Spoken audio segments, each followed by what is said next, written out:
오늘은 우리 종교개혁 기념주일입니다. 기념일 날짜가 10월 31일입니다. 루터가 95개 조항 개혁해야 될 고쳐야 될 부분 95개 조항을 비텐베르크 성당 문에다가 걸고 개혁한 날짜가 1517년 10월 31일입니다. 그래서 10월 마지막 주일을 우리 종교개혁 기념주일로 지킵니다. 그 당시에 여러분 누누이 듣습니다마는 루터가 종교개혁할 때에 4가지 슬로건을 걸었습니다. 오직 성경, 오직 믿음, 오직 은총, 오직 하나님께 영광. 이 4가지를 모토로 걸고 95개 조항을 준비해서 고쳐야 될 내용들을 제시함으로써 개혁이 시작된 거죠. 사실 루터가 대표적으로 했지만은 쩌빙걸리라든지 칼빈이라는 신학자들도 우리 프랑스에서 스위스에서 이렇게 여러 지역에서 이 개혁 운동에 동참하는 그런 부분들을 통해서 오늘의 개신교가 탄생되게 된 겁니다. 우리가 소속된 것은 대한예수교 장로의 통합적 교단입니다. 대한민국에는 합동적 교단이 있고 담동이고 그 다음에 감리교단, 침례교단, 그리고 성결교단, 큰 교단은 순복음하고 이렇게 되어 있지만은 교파가 몇 개인지를 잘 모를 정도로 최근에 너무 많이 나누어져 있습니다. 그동안 저희 교단이 나누어진 것은 아직 한 번도 교단이 나누어지지는 않았습니다만은 우리 합동교단에서는 합동정통, 합동보수해서 너무 많이 나누어져 있어서 안타까운 현실을 바라보고 있습니다만은 정말 개혁되어져야 될 무엇이 개혁되어져야 될까? 물론 루터가 500년 전에 개혁할 때의 그 당시와 지금 우리가 살아가고 있는 이 시대상은 너무도 많이 변했습니다. 그때에 개혁되어야 될 내용과 오늘 우리들이 개혁해야 될 내용의 차이는 분명히 있을 수 있지만은 그러나 신앙적으로 볼 때에 영적으로 볼 때는 대동소이합니다. 우리가 개혁이라는 단어를 사실은 쓰는 것이 좋을 때도 있지만은 개혁되어야 된다고 할 때는 항상 고쳐져야 된다는 것이 염두에 두기 때문에 무엇이 그래 고칠 것이 많노? 이런 생각이 들 수도 있지 않습니까? 그런데 개혁이라는 단어가 영어 단어로서는 리포메이션입니다. 이 단어의 의미는 틀을 바꾼다는 뜻입니다. 틀을 바꾼다. 본래 잃어버린 상태에서 본래의 모습으로 되돌려 놓는다는 뜻입니다. 교회가 본질을 잃어버리고 비정상적인 형태로 타락하고 있을 때에 우리 하나님은 이 루터라든지 쩌빙걸리라든지 칼빈 이런 사람들을 보내셔서 기독교의 본질을 회복하기 위한 영적 각성 운동을 일으킨 것이 종교개혁이고 그로 인해서 탄생된 교회이기 때문에 개혁교회다, 개신교회다 그렇게 표현을 하는 겁니다. 그러면서 그 당시에 내려오던 것이 아직도 내려오는 교회를 구교라고 표현하죠. 옛날 교다. 그것이 천주교, 가톨릭입니다. 자, 어쨌든 이런 역사를 통해서 벌써 500년이 넘는 역사를 가진 종교개혁인데 우리 대한민국의 기독교 역사, 가톨릭의 역사는 200년이 넘었습니다마는 우리 개신교의 역사는 정확하게 말하면 136년입니다.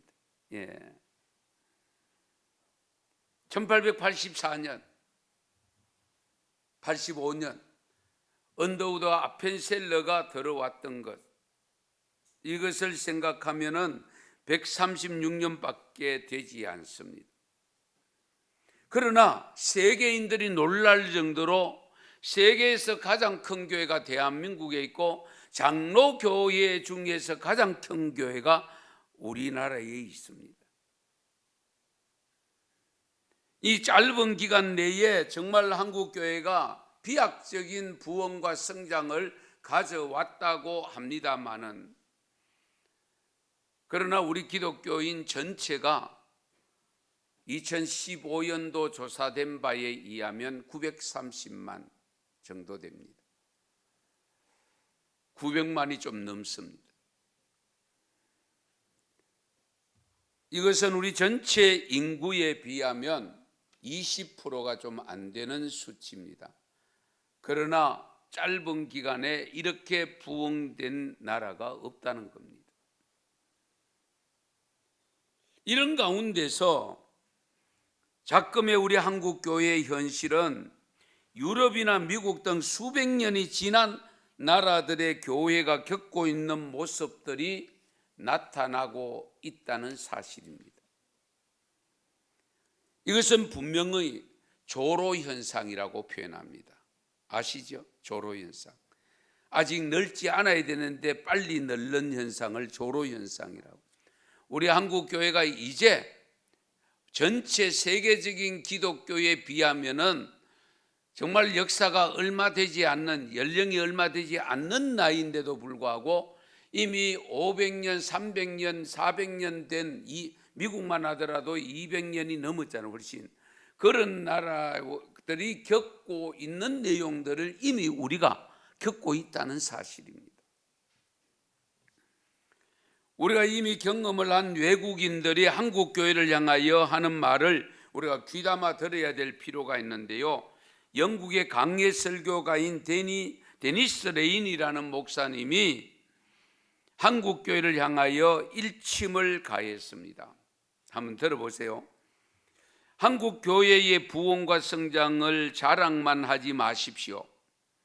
한국 교회도 이제 변하지 않으면 시대 속에 버려진 창고나 박물관이 될 수 있다는 사실을 느껴야 합니다. 100여 년 전 영국은 한국과는 비교할 수 없을 만큼 교회의 전성기를 누렸습니다.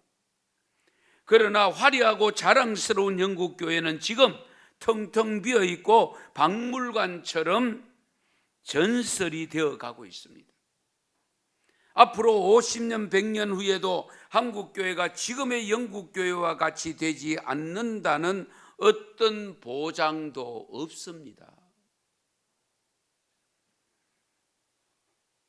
한국 교회의 지도자나 성도들의 신앙의 형태를 보면 이 데니스 레인 목사님의 충고를 귀담아 들어야 됩니다. 왜냐하면 지금 한국 교회에서 일어나고 있는 일들 중에서 안타까운 모습들이 많이 있는데, 그것이 이미 역사가 오래된 유럽 교회와 미국 교회들이 겪고 있는 형태가 빨리 다가오고 있다는 현실입니다.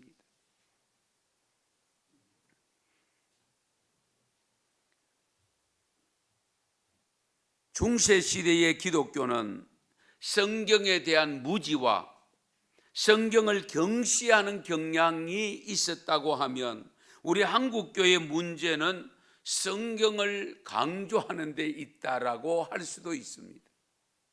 그게 뭐냐면, 성경이 없어서도 문제지만 성경은 강조가 되는데 사람은 변하지 않는 거 있죠. 이것이 문제는.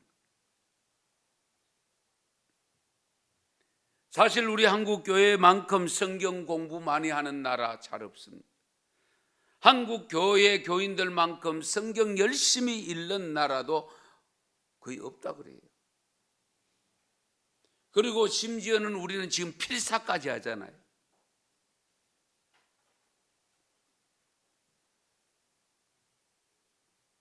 오히려 하나님의 말씀을 빙자해서 자신들의 말을 하고 있는 경우가 많고, 복음을 말하고 있지만은 자신의 목적을 이루기 위해서라면 어떤 수단과 방법이든지 상관없이 성경과 관계없는 삶을 치닫고 있는 것도 한국 교회 교인들의 모습이라는 겁니다. 그래서 한국 교회 문제는요, 성경을 몰라서가 아니라 성경대로 살지 않는 데 있는 겁니다. 알아도 실천하지 않는 데 문제가 있는 겁니다. 성경을 해석할 때에, 받아들일 때에 자기 편의 위주로 도입하는 데 문제가 있습니다. 그래서 변화가 없고 변화를 시키지 못하고 오히려 하나님의 영광을 가리는 경우가 많습니다. 시대마다 인간은 타락합니다. 왜? 죄인으로 태어나기 때문에. 그때마다 하나님은 나름대로 지도자를 세워서 새롭게 계속적으로 개혁해 나갑니다. 그래서 아직도 역사는 진행되고 있고요, 오늘 말씀 에스겔 선지자를 통해 주신 말씀도 우리가 깊이 묵상해 볼 필요가 있는 말씀입니다. 주 여호와의 말씀이니라. 이스라엘 족속아, 내가 너희 각 사람이 행한 대로 심판할지라. 각 사람이 행한 대로. 너희는 돌이켜 회개하고 모든 죄에서 떠날지어다.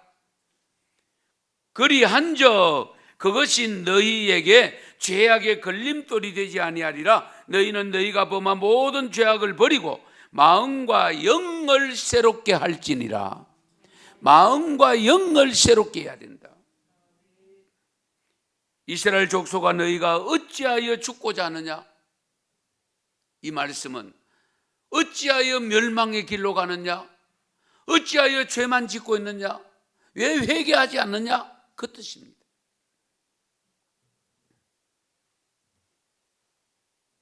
회개치 아니하고 죄인의 길은 죽음의 길입니다. 그러나 죄를 안 짓고 살 사람은 없지만은 회개하면 영생의 길이 열려 있습니다. 예수님이 탄생한 이후 신앙생활이 2000년 동안 진행되어 오는 동안에 여러 가지 문제를 낳고 있습니다. 특히 구교, 가톨릭의 형태로 살아온 신앙의 모습을 보면 결국 망하는 길로 갔던 겁니다. 하나님이 이 에스겔 선지자를 통해 하신 말씀처럼 어찌하여 죽고자 하느냐? 이 질문을 루터 시대에도 던졌던 것입니다. 천주교가 성경은 없고 전통과 율법이 중시되어 왔기 때문에, 그리고 율법의 의로 구원받는 것과 종교적인 고행으로 구원받는 것으로 착각해서 결국 타락의 길로 갔던 겁니다. 그래서 종교개혁자들이 나타나서 다시 본질을 회복하기 위해서 오직 성경으로 돌아가자. 오직 성경이다. 구원은 우리의 행위로 받는 것이 아니라 믿음으로 받는다. 오직 믿음이다. 그것은 결국은 내 공덕으로 오는 것이 아니라 오직 하나님의 은총으로 온다. 그러므로 우리는 하나님께, 그분께 오직 영광을 돌려야 된다.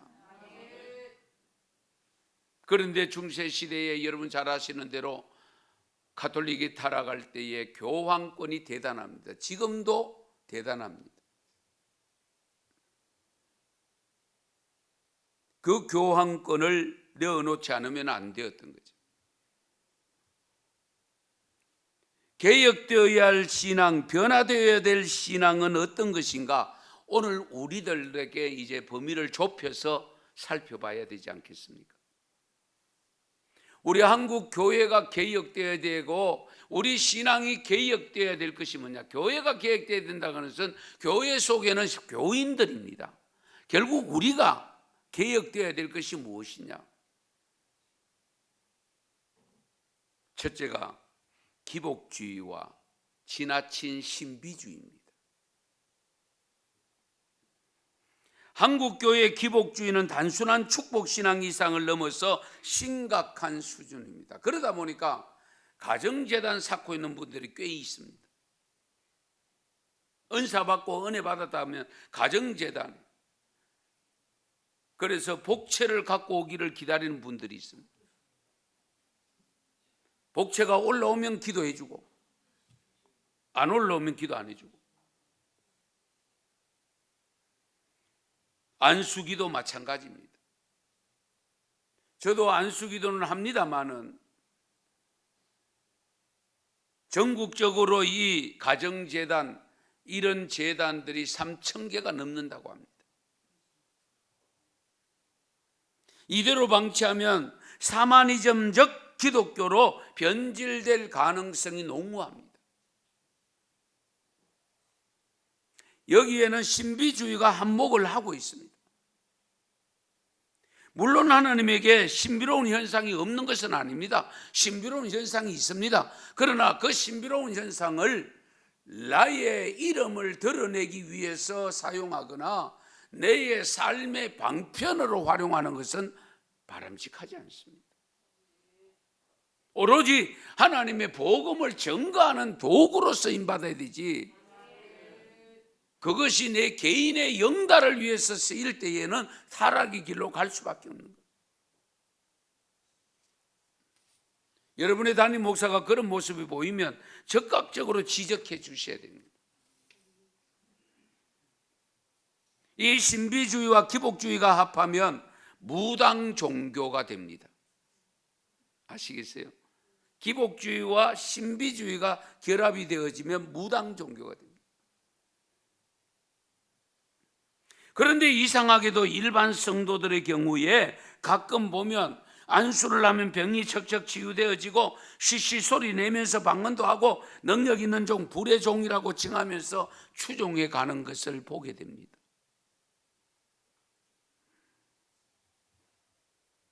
물론 성경에도 예수 믿으면, 하나님을 잘 경외하면 물질의 복도 주신다고 분명히 일러주고 있습니다. 그러나 그것이 목적이 되면 안 된다는 겁니다. 목적이 되면 기복 종교가 되는 겁니다. 기복 신앙이 되는 겁니다. 마태복음 16장 24절, 마가복음 8장 34절, 누가복음 9장 23절에 기록된 똑같은 내용의 말씀인데요, 무리와 제자들을 불러 이르시되 누구든지 나를 따라오려거든 자기를 부인하고 자기 십자가를 지고 나를 따르라.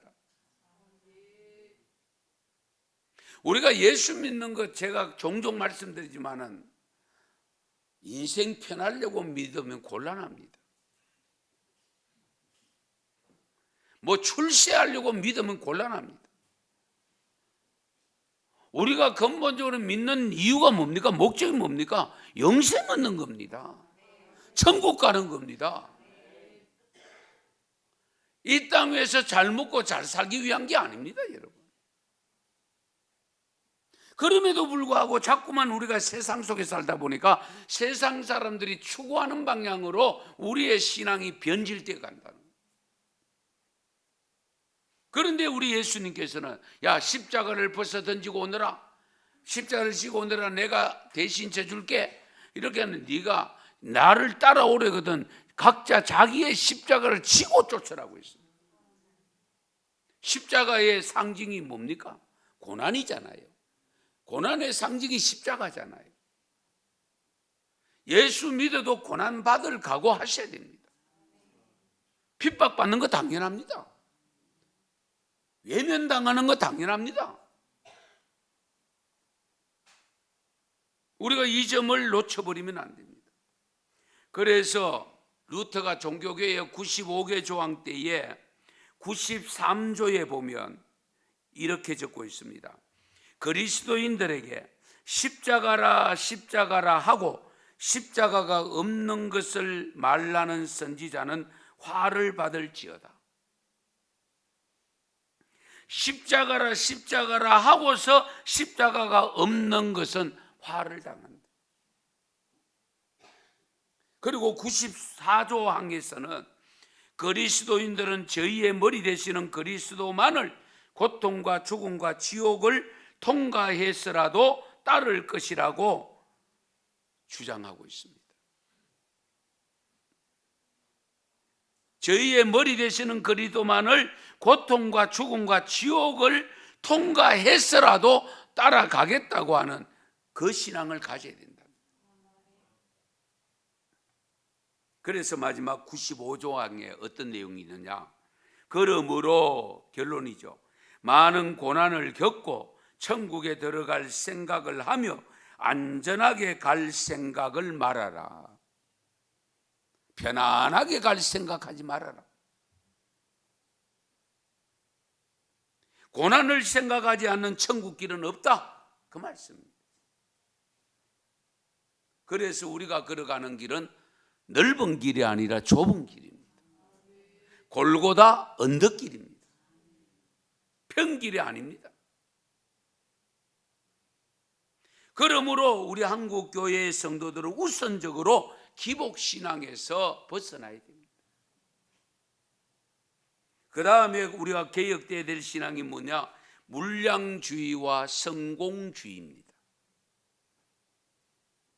목회의 성공을 교회의 규모에 따라 평가하는 것은 하나님 앞에 잘못된 겁니다.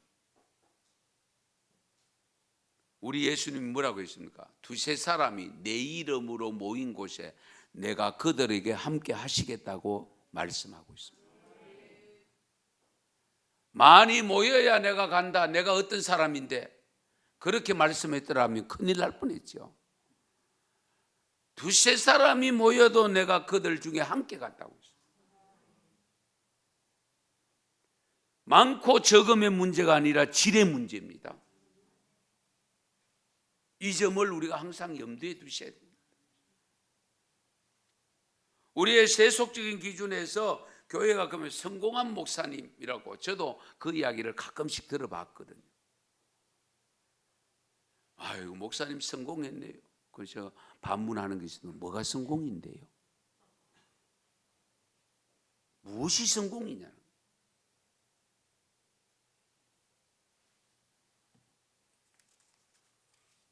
우리가 말씀을 깊이 묵상해야 됩니다.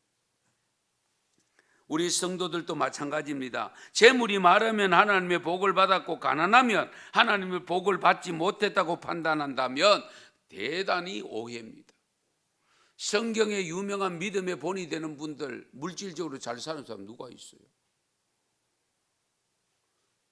야곱이 좀 부자가 돼가 올라오기는 왔습니다. 외삼촌 집에서 20년 동안 머슴 살해가 부자 돼가 올라왔다는 기록이 있습니다.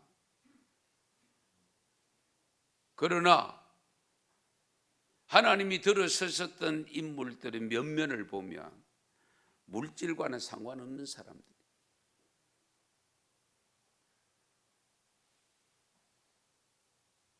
우리는 지나치게 성공주의에 빠져 있는 경우가 많습니다.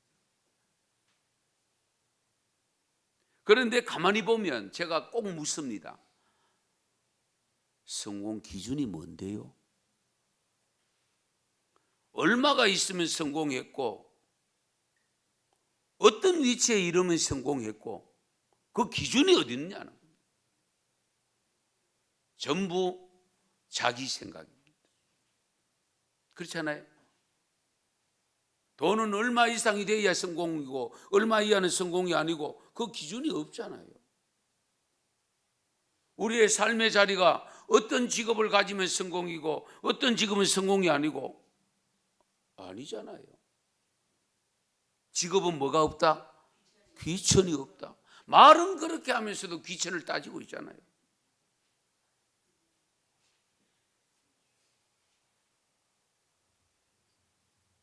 성도들이 목회자에 대한 평가도 삼가 조심해야 돼요.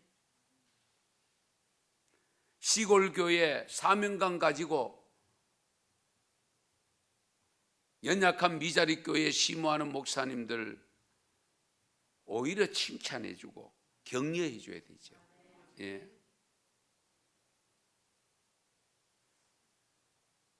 제가 이 성공이라는 단어를 정말 의도적으로 쓰지 않으려고 하는 목사인데요. 가끔 보면 이럽니다. 목사님 울릉도에서 태어나서 대단히 성공했네요.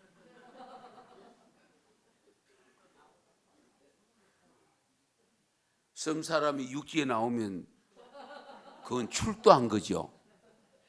예. 그게 왜 성공이냐는 거예요.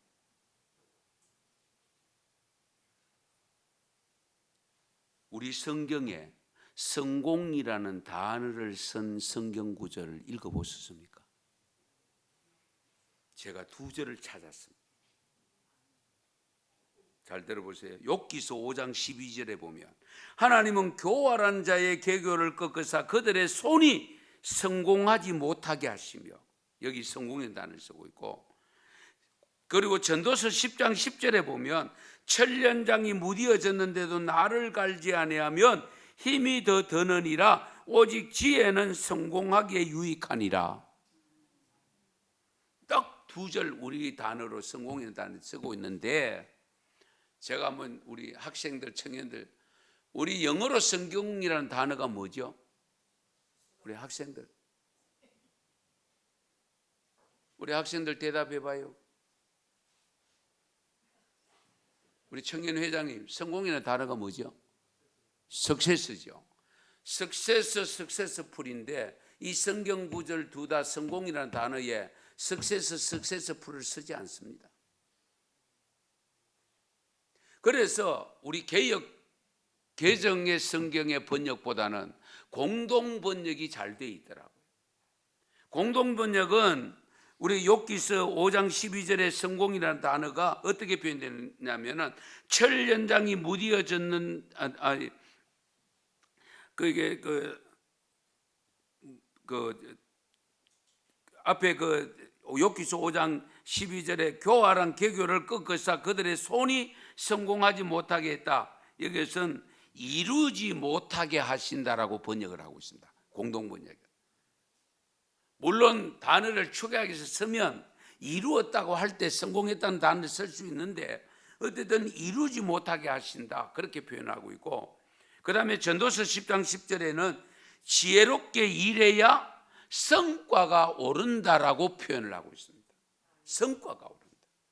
성과하고 성공하고 개념이 비슷한 개념이기는 하지만은 다르죠. 예. 성과가 있다고 해서 다 성공한 것은 또 아니잖아요. 예. 그러니까 공동 번역의 성경이 번역이 잘 되어 있더라고요.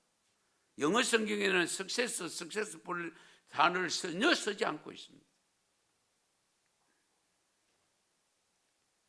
그런데 우리는 어딘가 모르게 우리 스스로가, 교인들도 마찬가지로 너무도 쉽게 성공했네, 실패했네, 이거 삼가 조심해요. 그러면 신앙의 성공한 신앙이라고 할 때는 어떤 신앙일까요?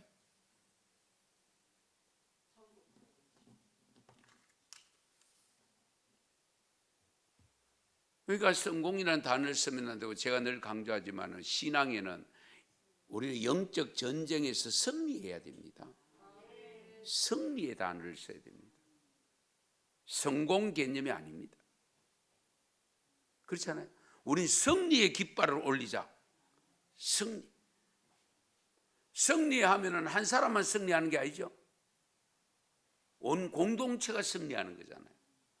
그리고 은성교회가 승리의 깃발을 올려야 되는데 전부 천국 다 들어가셔야 돼요. 낙오자가 있으면 안 돼요. 그러면 제가 가서 문책을 당해야 돼요. 예. 그렇게 가르치고 그렇게 말씀 전하고, 다른 사람은 25분 30분 설교하는데 40분 50분 설교했는데 왜 저 모양이냐 그러면 제가 할 말이 없잖아요. 예. 어쨌든 우리 한국 교회의 물량주의와 성공주의가 바뀌어져야 됩니다.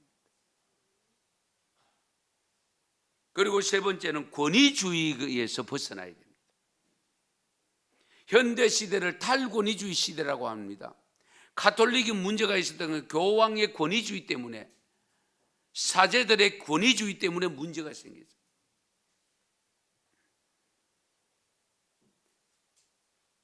오늘날 목사에게도 권위들이 주어져 있기는 합니다만은,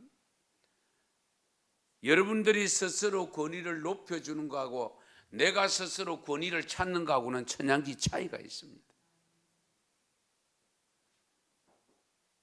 우리 예수님은 일부러 권위주의에서 벗어나도록 하기 위해서 제자들의 발을 씻겨줬었잖아요. 그런 모습으로 살아요. 예. 그러니까 여러분들은 목사님, 담임 목사님을 자꾸 활용하셔야 돼요.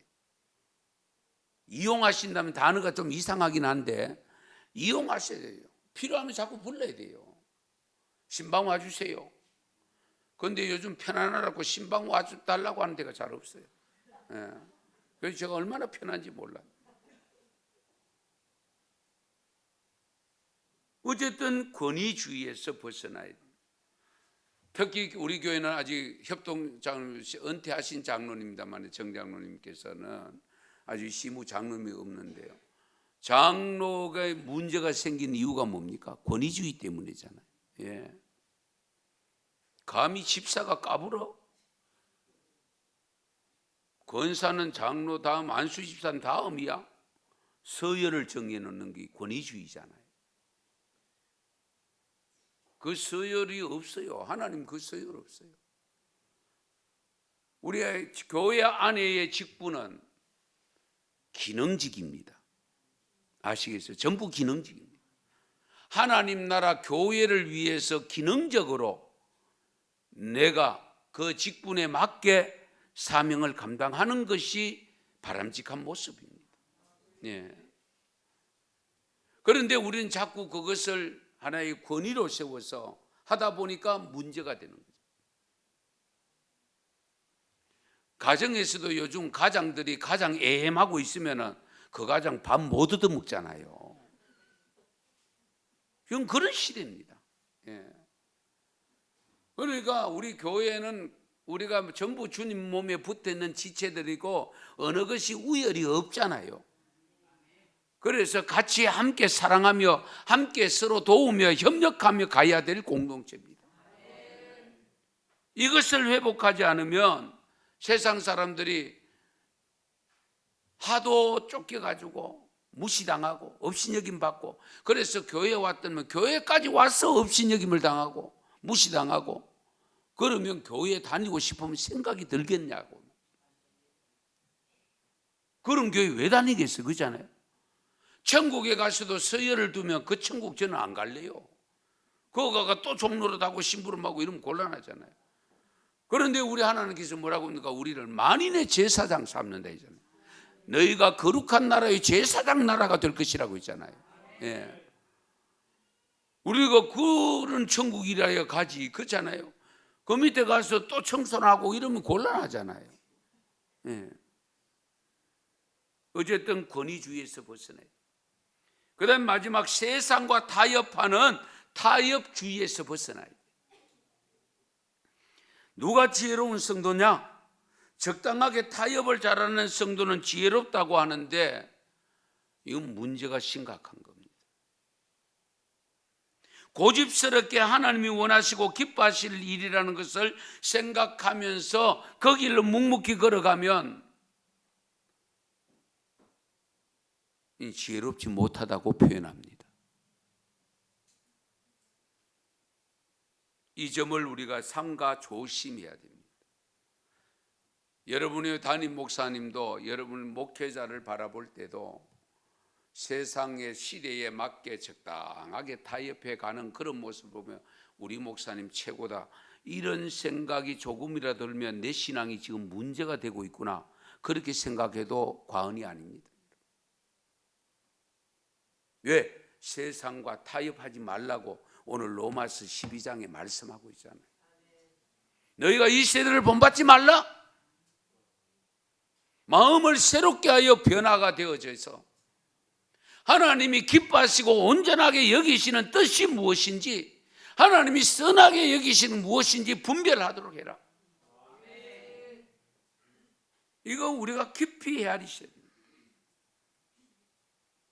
그래서 여러분들이 직분을 받았든지 직분을 받지 않았든지 상관없이 내가 주님의 은혜를 입어서 구원받은 자로 살아갈 때에 내가 하고 있는 모든 일들이 정말 하나님이 선하게 여기시는 건지, 하나님이 기뻐하시는 일인지, 하나님 나라를 온전케 만드는데 쓰임받을 수 있는 일인지를 분별해서 결정을 하셔야 돼요. 직업을 구할 때도 그렇고요. 여러분 사회에서 맡겨주시는 직분을 감당하는 것도 그렇고요. 어떤 것이든지 항상 물어야 됩니다. 이거 하나님이 기뻐하실 일이냐? 하나님이 선하게 여기실 일이냐? 하나님께 영광이 되는 일이냐? 이 기준을 물어서 결정하면 실수가 없습니다. 잘못됨이 없습니다. 그러나 세상적인 기준에서 생각할 때에 하다 보니까 자꾸 좋은 직장 구하고, 그렇죠? 높은 자리 구하고, 물론 그런 자리와 물질적인 수익과 관계가 되기 때문에 그렇습니다만은 적어도 하나님이 내게 주신 직장이라고 하는 것이 믿어지고 그것이 믿음으로 받아들였다면 그것이 사회 사람들로부터 어떤 대우를 받더라도 하나님 앞에 내가 바른 길 가면 됩니다. 그거 우리가 세상적인 기준에서 생각하면 안 됩니다. 최근에 모르지만은 한동안 중고등학생들의 딸을 둔 가정에서 엄마와 딸과의 전쟁을 한, 지금도 아마 그런 전쟁이 일어나는 가정이 있을 수 있는데요. 딸은 엄마 몰래 치마의 단을 자꾸 높이려고 합니다.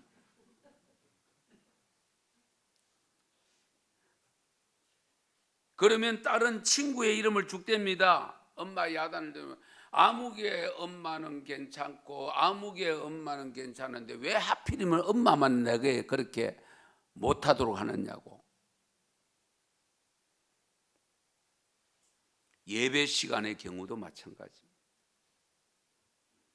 왜 다른 교회는 1시간 안에 다 마치고 설교도 몇 분 하고 그런데 우리 교회는 1시간 반이 걸리고 1시간 20분이 걸리고 목사님 설교가 왜 그렇게 50분 40분 하고,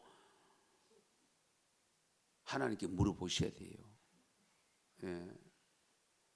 1시간 예배 마치고 어디 가서 뭐 하겠다는 겁니까? 어차피 주일 성수하는데. 집에 있는 것보다 하나님의 집에 교회에 있는 것이 더 안 좋습니까? 예. 하나님의 집이 좋잖아요. 저는 그래서 주일날 저녁 때야 저희 집에 가지, 저는 늘 여기 하나님의 집을 지키고 있습니다. 여기서 목사님 어떻게 자요? 편한데요. 뭐. 더 편할 수가 없어요. 예. 넓은 집 찾지 마시고요.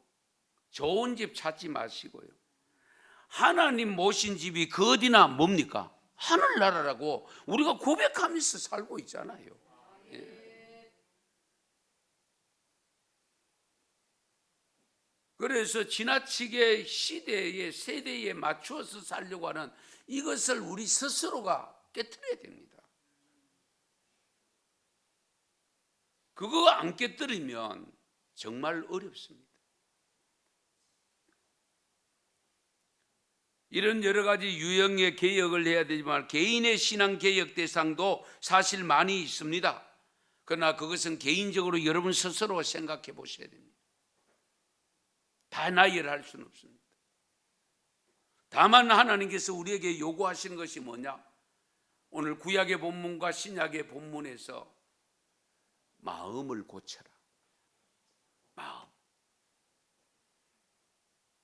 마음을 강조하고 있습니다. 그리고 영을 강조하고 있습니다. 내 영이 잘 되느냐? 우리는 대부분 육이 잘 되는 걸 원하잖아요. 육신이 편한 길을 선택하잖아요. 영이 편해야 되는데, 마음이 편해야 되는데.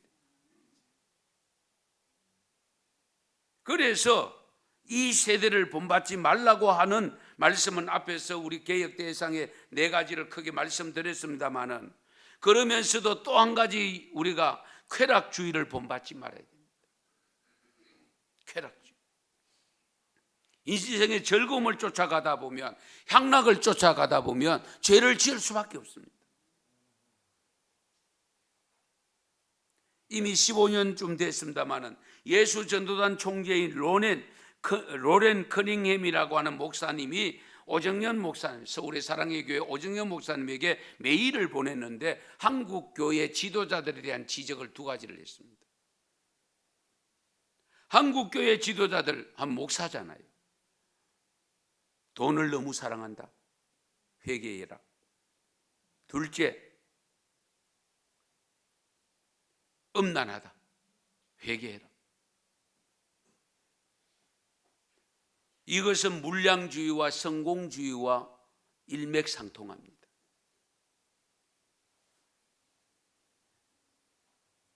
그래서 우리가 마음을 변화시켜야 될 때에 이기주의에서 벗어나야 됩니다. 개인주의에서 벗어나야 됩니다. 우린 교회 공동체 속의 지체들입니다. 항상 함께 간다는 생각을 하고 계셔야 됩니다. 나 혼자만 예배만 드리고 왔다 갔다 하면 되지 뭐. 그러면 문제는 혹 안 생길 수 있습니다. 그러나 그 신앙 보장할 수 없습니다. 왜 예수님께서 몸이 되시고 우리를 지체로 불러서 교회의 공동체를 바꾸어 놓았느냐, 만들었느냐? 서로 봉사라고 있잖아요. 서로 봉사.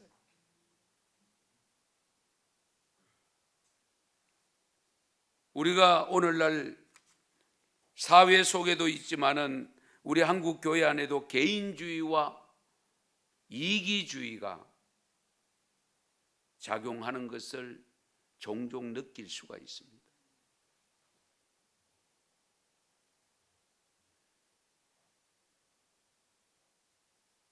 이런 점을 우리가 고치지 않으면, 개혁되지 않으면 우리의 신앙이 병들 수밖에 없고, 우리의 신앙이 병들면 하나님이 어떻게 처리하실지 아무도 모릅니다.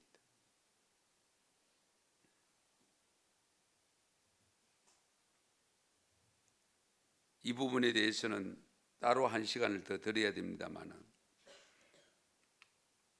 우리 자신의 개혁을 위해서 95개 조항 중에 제1항의 내용이 이렇습니다. 우리의 주님이시며 스승이신 예수 그리스도께서 회개하라고 말씀하셨다. 그는 신자들의 삶 전체가 참회의 삶이 되어야 할 것을 요구하셨다. 이렇게 기록합니다. 결국 모든 개혁은 회개로부터 옵니다. 회개로부터. 회개가 한다는 것은 잘못됨을 인정한다는 거잖아요. 잘못됨을 인정할 때 개혁이 되는 것이지, 변화가 일어나는 것이지, 잘못됨이 인정되지 않는데 어떻게 변화가 되고 개혁이 되겠습니까? 그래서 모든 개혁은 회개로부터 시작되는데 그 회개가 어디로부터 오느냐? 마음으로부터 와야 돼요. 그래서 루터도 종교개혁하면서 제1항에 이 내용을 집어넣었습니다.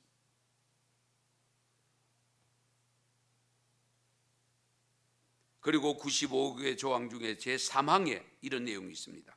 그러나 이 말씀의 의미는 마음속에서 참회에 국한되지 않는다. 만약 그러한 참회가 육신의 여러 가지 정욕들을 죽이는 외적인 표지들을 낳지 않는다면 그 참회는 아무것도 아니다. 이 또 무슨 말씀이냐면, 마음속은 회개해서 그런데 아직 행동은 여전히 변하지 않고 있어. 그걸 지적합니다. 마음으로는 깨달았어. 양심의 가책을 느꼈어. 그런데 여전히 아직도 그 일을 자행하고 있다는 것. 이것을 우리 예수님께서는 뭐라고 말씀하십니까? 개가 토하여 놓은 것을 또다시 먹는 것으로 지적하겠습니다. 우리가 이런 점을 삼가 조심해요. 그래서 참된 회개는 어떤 회개냐? 완전히 새로워져야 됩니다. 반복해서 또 저질러 놨다고 또 회개하고 또 저지르고 있는 것은 참된 회개가 아닙니다. 참된에게는 완전히 돌아서서 변화되어져 있어야 됩니다.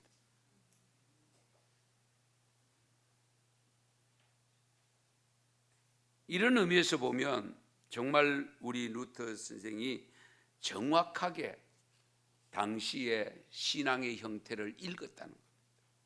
말씀에 비추었어.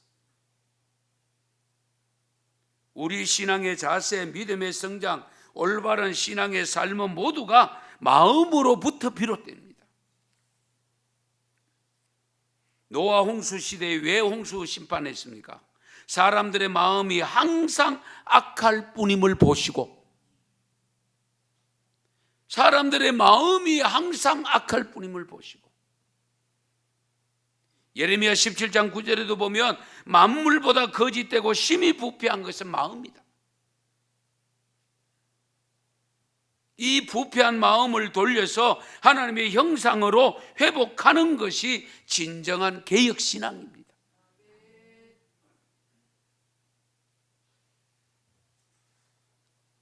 미국의 기독교인을 상대로 조사한 바에 의하면 교인들이 변화를 싫어하는 경향이 많고, 그 이유로서 제시된 사항 중 내용을 정리하면 이렇습니다. 예전에 해봤다. 교회는 사회와 다르다. 비용이 많이 든다. 시간과 인력이 부족하다. 해봐야 잘 안 될 것 같다. 이런 핑계를 대고 안 변한다는 겁니다. 미국 교인들만입니까? 오늘 우리들의 모습 아닐까요? 교회 안에도 보면 쉽게 변하지 않는 내용이 예전에 다 우리 해봤습니다, 목사님. 안 되더라고요.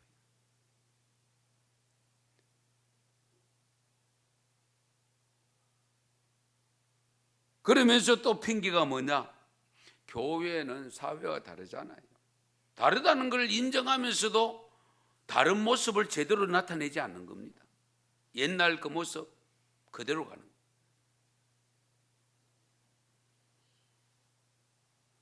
비용이 많이 듭니다. 재정적 어려움을 강조하고, 시간과 인력이 부족합니다. 누가 모릅니까? 그리고 자기 기준으로 해봐도 잘 안 될 것 같은데요. 내 기준에 안 되면 안 합니다. 안 될 것 같은 거 해서 되게 해야 그게 하나님이 역사하시는 거지. 할렐루야. 우리가 이런 점을 삼가 조심해야 됩니다. 우리 사람의 생각에는 안 될 것 같아. 그러나 분명한 것은 하나님이 기뻐하실 일이야. 하나님이 선하게 여기시는 일이야. 그러면 우리가 해봅시다. 왜? 하나님이 도우시면 되니까. 이 신앙으로 바뀌어져야 됩니다.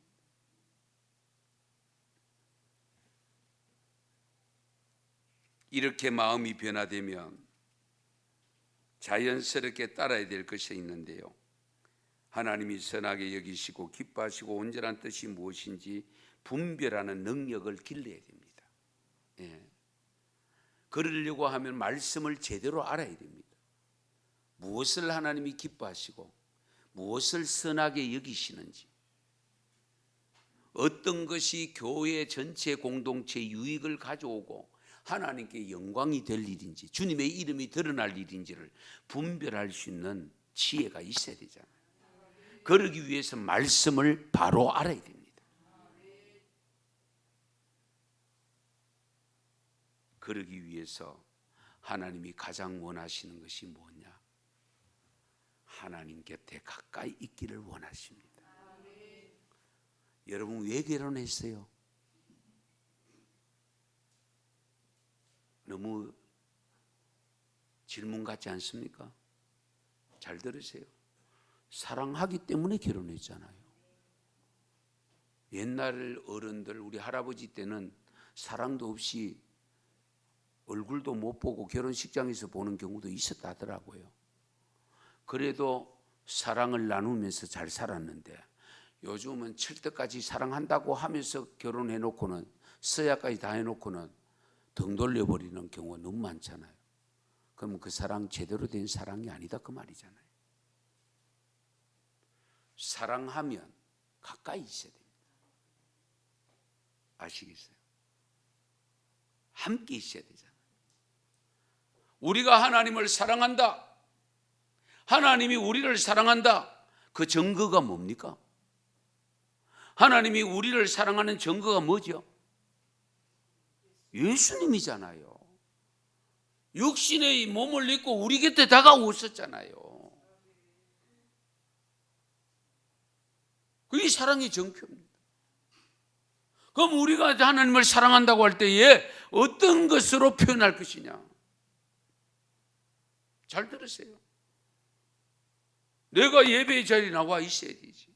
내가 봉사의 자리에 나와 있어야지. 내가 기도의 자리에 나와 있어야지. 그게 사랑하는 정표지.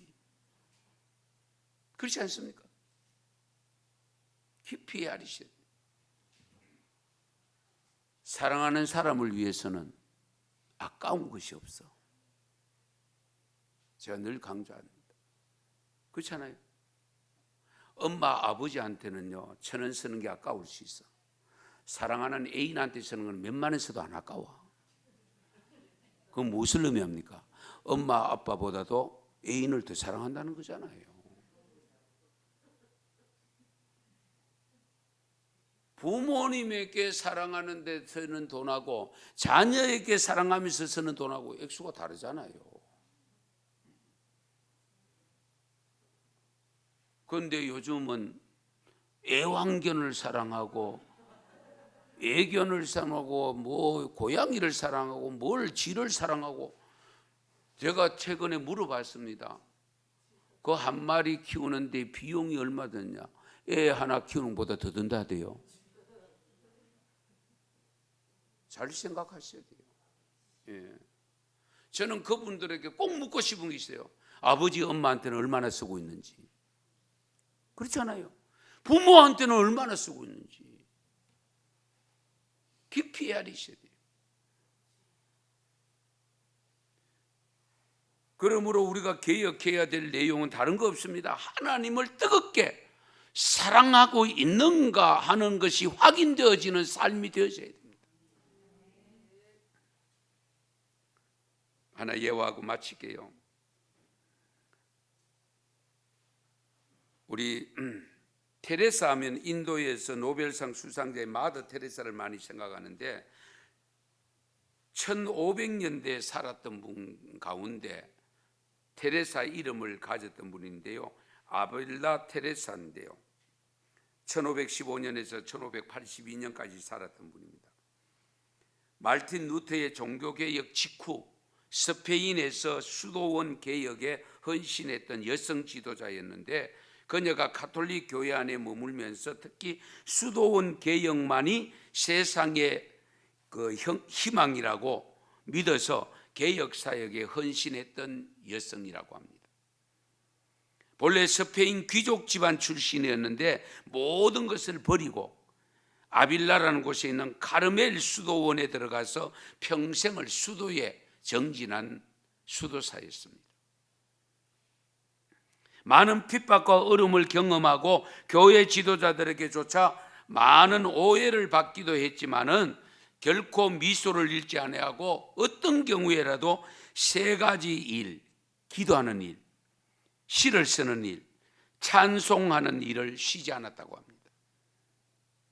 그녀가 세상을 떠났을 때에 그녀에게 남긴 전 재산이 짧은 3문단으로 되어 있는 시 한 수밖에 없었다고 합니다. 한번 들어보세요. 어느 것에도 마음이 흔들리지 말라. 무엇에도 걱정하지 말라. 모든 것은 헛되이 지나가나니 하나님은 결코 변치 않으시리라. 인내함으로 모든 것에 이르라. 하나님을 지닌 자 부족함이 없으리라. 하나님만으로 오직 하나님만으로 만족하여라. 이 시 한 수가 남았다고 합니다. 하나님만으로 만족합니다. 이 믿음 가지고 잘못된 것 고쳐나가면서 하나님 앞에 올바른 신자로서, 성도로서, 자녀로서 하나님 앞에 반드시 설 수 있는 믿음이 되시기를 축원합니다. 축복합니다. 기도드리겠습니다. 하나님, 참으로 우리가 변화되어야 되고 개혁되어야 될 요소가 많이 있지만 외치고 있으면서도 알고는 있으면서도 변하지 못한 부분들 용서하여 주시옵소서. 하나님, 우리 한국 교회가 아니라 바로 나 자신이 개혁되어야 될 신앙의 요소를 발견할 수 있는 지혜를 주시고 눈을 주시고 그것이 발견되어질 때에 아낌없이 고쳐나갈 수 있는 용기와 믿음을 더하여 주시옵소서. 그러기 위해서 성령님이 필요합니다. 성령 충만 받아서 개혁해 나갈 수 있도록 도와주시옵소서. 예수님의 이름으로 기도드리옵나이다. 아멘. 공헌하시겠습니다.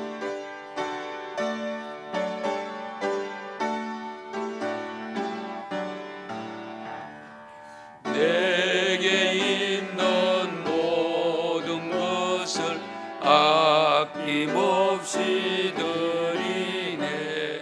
사랑하고 의지하며 주만 따라 살려